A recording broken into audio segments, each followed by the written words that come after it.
Black Mountain Institute. It's one of the best if you know you knows in Las Vegas. I've been a huge fan of their literary and cultural programming for almost 20 years, and I am so excited about their upcoming season. This fall, BMI is bringing incredible writers to Las Vegas, including novelist and photographer Teju Cole on November 19th, and hey, I'm even moderating an event on October 10th with big-time lawyer Stephen Bright. Plus, all events are free. So go visit blackmountaininstitute.org for more info.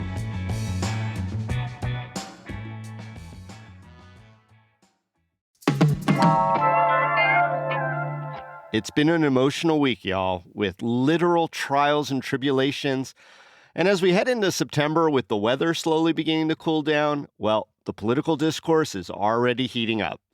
Today on CityCast Las Vegas, I'm here with my co-host Sarah Lohman and executive producer Sonia Cho Swanson, and we're discussing the back and forth between Nevada Dems and Governor Lombardo over a looming school lunch showdown, Metro cops pushing back on a new NFL facial recognition policy, and why MGM is charging guests $15 to talk to a human on the phone. It's Friday, August 30th. I'm David Figler, and here's what Las Vegas is talking about.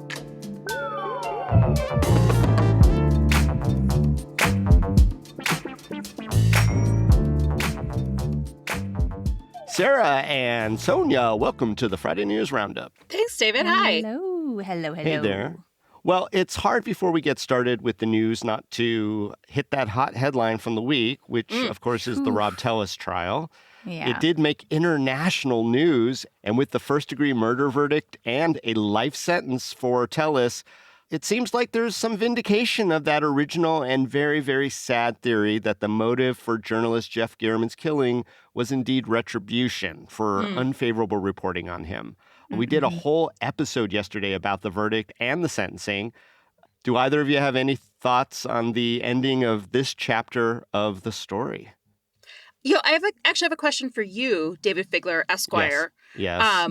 Which is what I'm going to call you when you're in your lawyer role, not just your podcast role. That's right. You could also call me Judge Figler, by the way. Judge Figler. That's fair. All right. All right. So I know that you were surprised by how long it took them to come back with a verdict.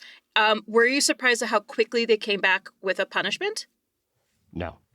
And I'll tell you this, the prosecutors didn't really ask for the more severe life without the possibility of parole sentence and said, we'll leave it to you. And they were probably very tired. And it's an easier way to just kind of get out. And, the family of Tellis was very compelling in asking for mercy. He's not a young man, so 20 years is a long sentence when you're already older. 20 plus years. So, he's not getting out anytime before he's 70-something. Yeah. I think what's hardest for me is that to the very end, he's maintained his innocence. And that lack of either recognition for what he's done, if indeed he has, committed the murder, which the court has determined he has, is frustrating for both the victim's family. But also, you would hope that, if he did commit this murder, he could come to some sort of, self-actualization. The word is remorse.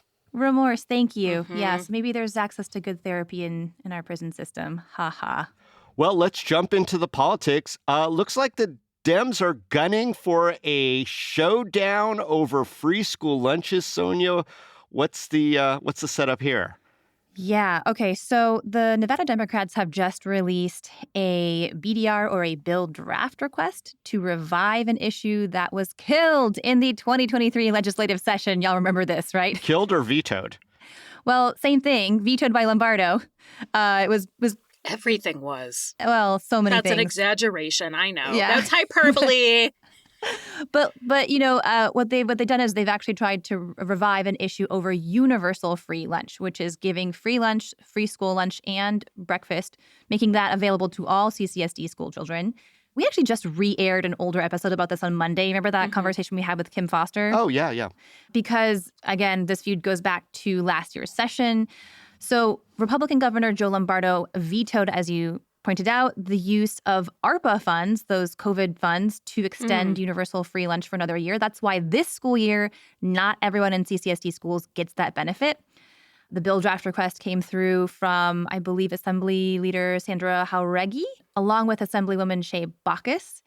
And the Nevada Dems came out swinging. I mean, their press release was more or less along the lines of, Lombardo doesn't want kids to have lunch. He doesn't want kids to eat free food. Pretty scathing critique of Lombardo when they released the news press release about their BDR. I actually saw some Dem accounts saying Lombardo is stealing lunch money from little kids. Oh my God. Are you serious? No, that was the hyperbole. That was the level. Well, fast forward to just over a week ago, Lombardo sends an open letter to CCSD parents defending himself. And he makes the point that 80% of students already have access to this free school lunch program.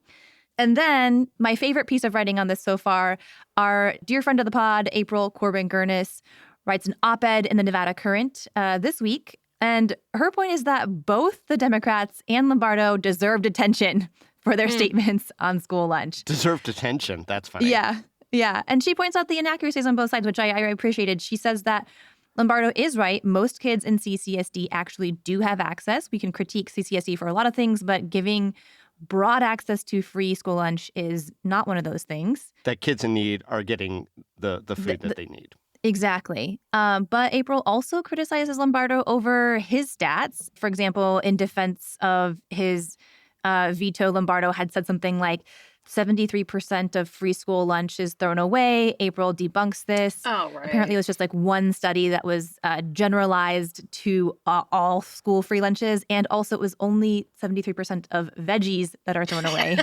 Well, no, I don't even think it was that high with veggies. Actually, I think April also cited a deep dive that the Nevada Independent did. Rocio Yes. Hernandez really went into it and said that is a straight up lie.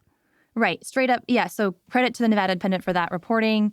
And as April pointed out, as a mom, she's like, look, if I can get my kids to eat 25% of their veggies, that's a win. So I mean, in general, you just can't, if there's one study, it's hard to trust the results. You have to look at like the size of the group they're testing and what they're testing for and how they're determining this. So like that is something I have seen happen quite a bit, not just in right politics, but in left internet, left TikTok, of like citing one study without having the scientific literacy to look and actually determine if that's a good study or not. That's pretty much every issue these days. Sure. The burden's on us as the consumers of this information to go track it down. And I will say that most of the time, I will say that 87.3% of the time when I track it down, it's not exactly what it was presented to be.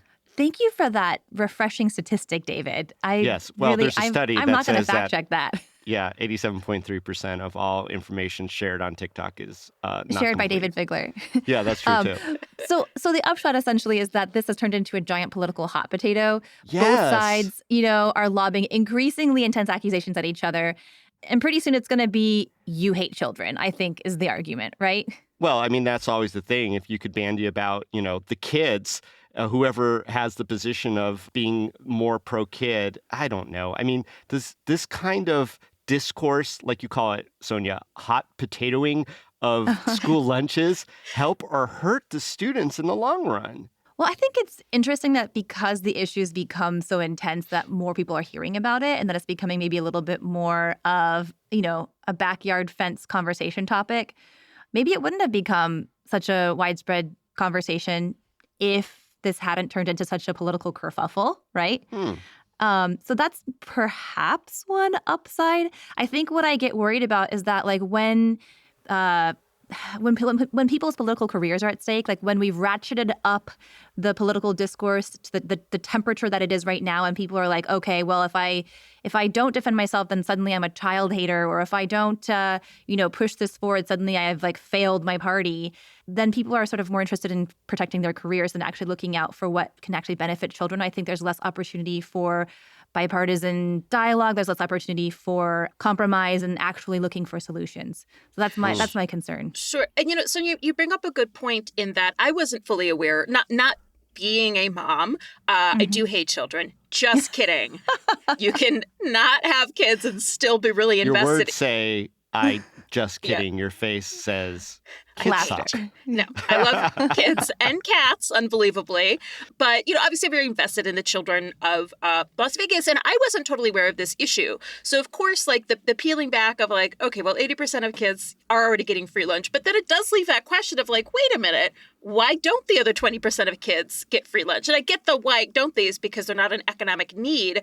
But why shouldn't all of our kids just be allowed to not worry about one less thing in their day, that lunch is provided and they can just focus on learning? Yeah, I think that's where it really does help students to have this discourse of something that wasn't maybe on a lot of our radar, is that there are other factors besides curriculum and teaching that ensure whether or not children will succeed in school. And it's not just food, it's also other stability measures in their lives. But that's really good that this conversation is happening. I think it hurts students in that everyone is, like you said, Sonia, getting so ingrained in this like political battle that maybe we're forgetting about the kids who we're using as this example, and that some real solves that need to happen are being neglected for this nonsense that's kind of floating around. I guess it does beg the question, should free lunch and breakfast be universal?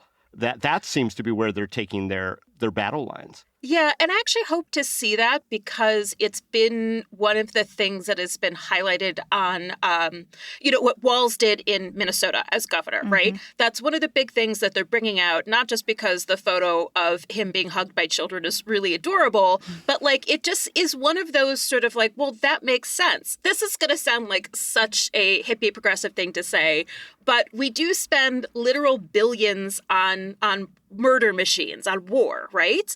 And, the long-lasting health and then, therefore, economic benefits of just giving kids of any economic background lunch when they go to school, it's such a comparatively affordable, easy thing that seems only to be based in that idea of like bootstrapping, that even children should pull themselves by their bootstraps and earn lunch. People shouldn't have to earn food, Yeah, and I think in that conversation we re-aired earlier this week, which, by the way, listeners should go back and take a listen to if you haven't. Kim Foster is amazing. Yeah, thoughtful, educated, yes. Oh, so good.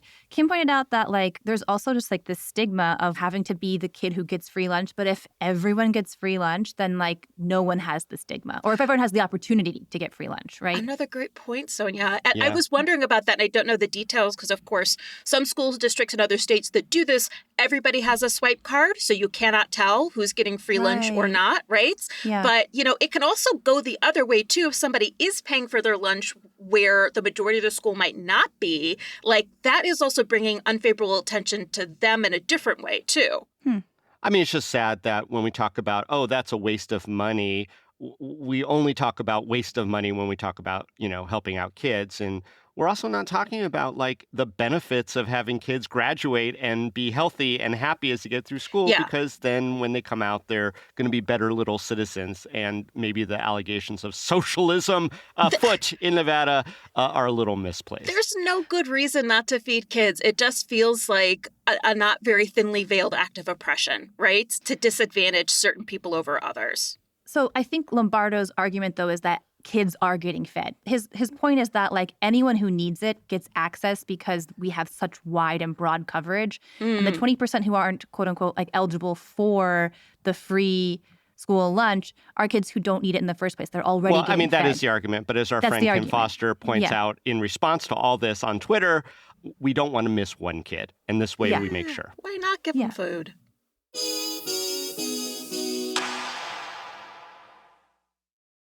Okay, issue number 2. And now, because Las Vegas has a professional football team, this is relevant to us. A new NFL policy says police officers who are providing security at games must comply with facial recognition policies. Sarah, why is that controversial? Yeah, I'm glad that I covered this because you know how much I love sports. I mean, I support sports in general. I don't really follow the Raiders. But this is interesting because this is a national policy, and I don't know if other cities are pushing back on it, but there is pushback here in Vegas. So the NFL nationally wants to put into place a new policy. Previous to this, and in addition to this, officers are required to wear a wristband to ID them and give them access to the stadium, the field, etc. And now the NFL wants biometric imaging, basically a photo of their face for facial recognition. The article did not specify if they were taking other biometric things like fingerprints or palms. So the NFL is now asking these police security workers, as well as all their other employees, for biometrics and images. So basically what they want is a photo of their face for facial recognition. I didn't find specifics on what that would be, if it's like when you go to the airport and they do the thing every time.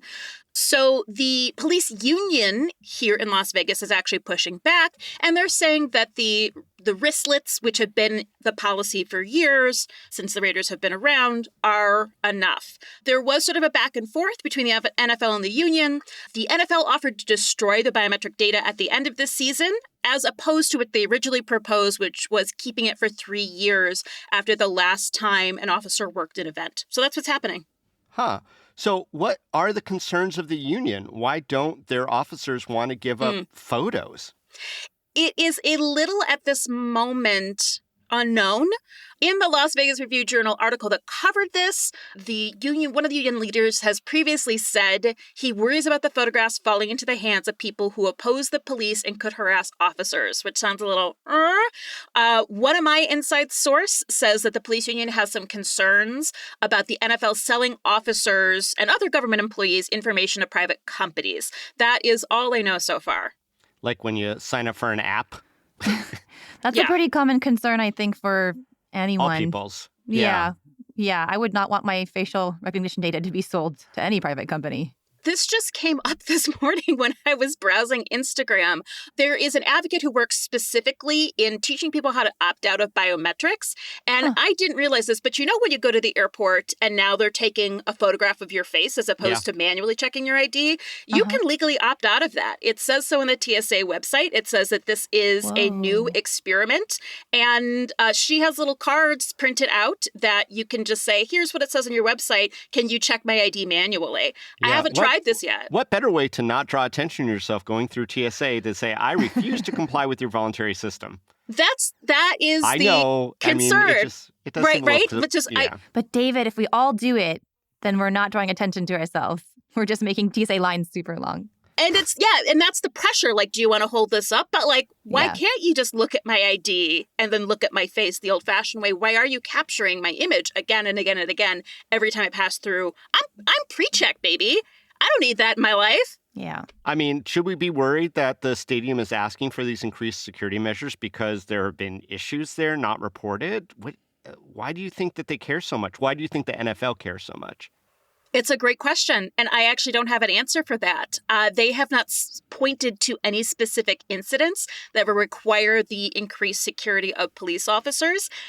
I do kind of like the idea of having more information grabbed on who is providing security at these events, because I'm often more mistrustful of the people providing security rather than the people who allegedly need it. But I'm also not running the NFL, so I don't know what's going on. Yeah, we also know that the Sphere infamously uses this tech and have used it actually in some nasty ways at their home base at Madison Square Garden, where they've excluded critics of the company from seeing events at Madison Square Garden. And lawyers and stuff like that. Whoa. Wow. I mean, oh, yes. I do remember this happening. I mean, I think for the most part, we don't need to be grabbing this much data about our average citizens. And we are seeing this slowly increase without also increased awareness of what that means for us. I think we're all worried about having our data being sold. But you know, as a police officer, you are a government employee already. So You're technically a public official. Yeah, you're sort of opting into the system of that we need to track you, we need to check you. So I feel less concerned about a police officer having their biometric data grabbed, especially if it's deleted at the end of the season, versus anyone who's coming into the stadium. How about you, Sonia? Do you think that the cops are being unreasonable here, saying, why do you need our picture? We don't feel comfortable? I have two thoughts on this. One is that I think I worry about the creep of it. Like if the NFL puts these systems into place, I know that there was some misinformation like spreading online that, oh, the NFL is doing facial recog for anyone who comes into the stadium. That's not true. It's actually just for employees. And that includes, by the way, people who are not government employees, employees of the NFL or employees of the stadium. Or vendors, But then probably. I think once they have these systems in place, then could it eventually be applied to guests sort of as the Sphere or as Madison Square Garden does, as you pointed out, David, excluding certain people that they don't like for their business purposes, right? For more private purposes, not just safety or security. So that's one thought I have is my fear of the creep of it all. And then my second thought is I was actually thinking about this and I was like, wait, doesn't Metro use facial recognition themselves? Like, is there a degree of hypocrisy here? And it turns out, yes. Yes, they do. They have been using some form of facial recognition since at least 2013. Good for thee, but not for me. Right, exactly. Oof. So I know there was a MIT Technology Review article that came out a few years back in which they interviewed somebody from Metro who says that facial recognition for us has proven absolutely instrumental in saving lives, instrumental in preventing violent crime. So I think there's a degree of hypocrisy here that we need to call out. You know, if it's something that they have concerns about, maybe they should apply the same standard of scrutiny to the citizens of Las Vegas. Yeah. Well, it'll be interesting if the NFL actually does exploit this and we see the hot cops of Metro calendars showing up in swap meets across the valley. Oh, Lord. That's my private business. I'm going to get those photos.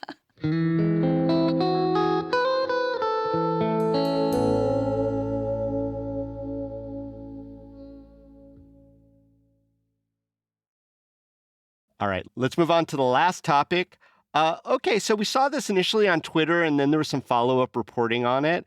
MGM Resorts is apparently charging fees, extra fees per night, up to maybe $15 if the room was reserved by phone where a human was the operator. In other words, where you actually had to talk to an agent. Yeah. What? Per room per night. It's insane. That's a lot. And so we actually wanted to follow up on it because, you know, you can't take Twitter as a source. Our own editor of Hey Las Vegas, Rob Couchel-Reese, called over to MGM Grand Reservations to talk about this weird-ass booking fee for talking to a real person.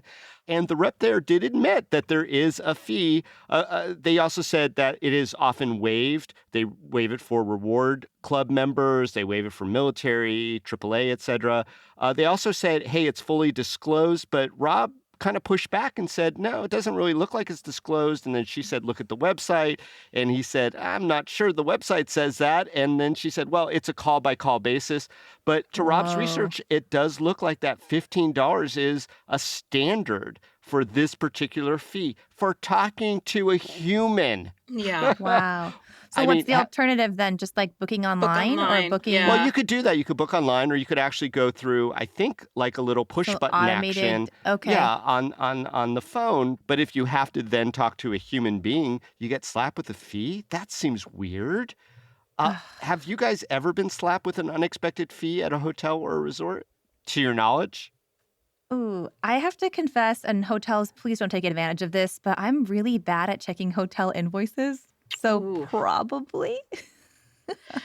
The most memorable one I've ever had is, this won't surprise you knowing me, but I once took a transatlantic ship journey from Southampton to New York City. Amazing. I love it. I mean, it was in a lot of ways. I did it specifically because my grandmother immigrated from Southampton to New York City. And at the time I was like working very deeply in immigration, so I wanted that experience.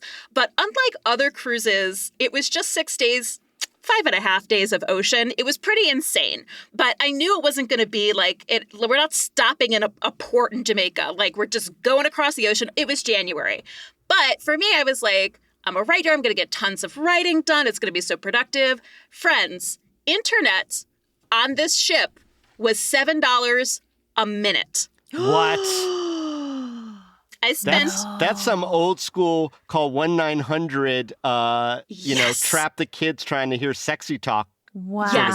Scam action. Ba-dong. I spent over $120. And I think I have not a lot of internet friends, just a little boop on and connect with the outside world. That's insane. Yes. Wow. Yes. And I was definitely already down in steerage by the engine. So you know what? I also got a gym membership for the week and took a lot of naps and ate a lot of buffet food. Amazing. My only ones have been on the road where I book not the greatest hotel, motel, or whatever, and then you see an amenity fee for $35. And I just looked around this shithole. It's which amenity am I getting for this particularly? Was it the ice There wasn't machine? even a continental breakfast. I think there was an ice machine. And I'm sure the ice was nice. But yeah, that's a little wild. Well, there is part of this discourse nationally about getting rid of what they call junk fees, these Yep. crazy things. Yeah. And that It's legislation a Biden is... policy. Or he was doing airlines, which is also No, it's kind a of the Biden same policy. And, there was actually pushback from the Nevada delegation saying we like our fees in Nevada. We're different because we're Do we? tourist oriented and we're responsible with our junk fees. So that's still Right. kind of roiling around in Washington. But this is, part and parcel with what appears to be an MGM policy now of kind of nickel and diming everybody so that they could just increase their profits. Even in the long term, it sullies the reputation of Las Vegas. We talked about this with gamblers on the podcast. thing. And it's also just part and parcel of an increased, I guess, dehumanization of the hospitality experience. More Right. robots, more AI, more automated systems, fewer points of contact with a person. Wow. Well, let's Yeah. have some fun with it. What are some other creative ways that Las Vegas hotels could charge the public to maximize their profits? I think I've come up with a really good one. And if Ooh. any hotel out there uses this without paying me a consultant fee, I have a lawyer. His name is Judge Figler. So, when you have to go up to your rooms, you usually have to swipe your room card to use the elevator. Correct. So what if you tracked every time someone swiped their card to go to their room and charged them an elevator fee? Toll Oh booth. my God. That's Toll booth diabolical. to the rooms. It's diabolical and it's brilliant. $1 every time you got to use the elevator. Sorry, it's disclosed. Wow. How about $1 every time you have to use a bathroom, like it's in the lobby or something? I don't know. This is too diabolical. No, David and I simultaneously, when we were discussing this, thought of the same idea, which is a pay-per square toilet paper. First square free, and then after that, every toilet square. I went a little bit further when I was thinking about it last night. What if we just made the toilet paper dispensers a slot machine? So you had to put money in and gamble on how many sheets of toilet paper you could get. That is genius. Money, money, money. How about you, Mhm. I Sonia? do love that. Okay, well, see, I wasn't thinking that we should actually go full on evil. I was thinking of something that we should actually get something out of, because I was like, what if you could rent a pet for an hour? What if you could just sometimes I'm traveling and I miss my dog. So what if you could just it's like a vending machine with a little A vending sticker machine of something. for The little door no, just you don't put opens the and a animals cat in walks the vending in. machine. Oh, thank God. But or just a digital vending machine, and then they bring just poor puppies. Behind the glass. Culinary might love this, though, because if there's pet messes, then you've got more room cleaner There you work go. happening. So this could be good for all of us. Exactly. But it'd be cool. They had different kinds of pets too, so you could try A out budgie? what it's like to A snake. have a pet llama for an hour or something, or a A parrot. baby goat. One machine is all tarantulas and scorpions, the local fauna. Yeah. Nice. Well, mine is actually what I'm calling a junk fee for when bachelor parties and bachelor parties haul all that tacky junk through the lobby to go up to the rooms. So we're talking blow up dolls and, all that nonsense. Feather big boas. feather Oh my God, boas Joel. or big coolers full of whatever garbage. Whatever you're hauling into your room, that's junk and you have to pay a fee for it. I just flew from Cleveland to Las Vegas on Wednesday, and the plane was wilding out. The blow-up Ooh. dolls weren't quite out, but the junk was with them on the plane and going right into that hotel room. So you were right, David. And maybe even a tariff on strippers direct to your room. So every time Just put them in a they, vending machine. Yeah, a stripper vending machine Vend- too, next to the pet machine. I Yeah. mean, there's going to be a lot of vending machines under our regime. This And is it's all money, this money, is the money for our future. shareholders. City Gas Casino Corp. There you go.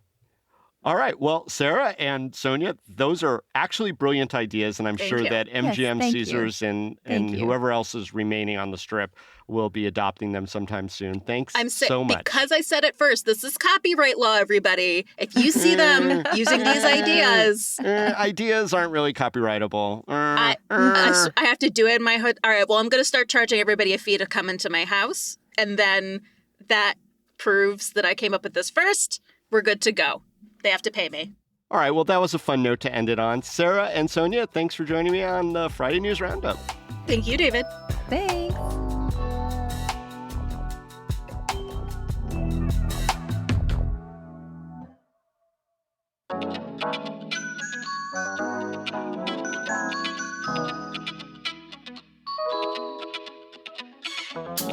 And that's all for today here on CityCast Las Vegas. Our producers this week were Sonia Cho Swanson, Layla Mohammed, and Zoe Culkin. Our newsletter editor is Rob Katcheries, and our hosts are Sarah Lohman and me, retired judge David Figler.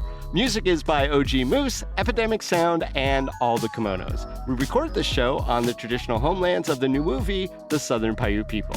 If you enjoyed the show, hey, go tell a friend. That's what friends do. They tell friends about a cool podcast like ours. You can also rate our show, leave us a review, and subscribe to our morning newsletter, Hey Las Vegas. Have a great Labor Day. We'll be back Tuesday morning with more news from around the city. Till then, stay lucky.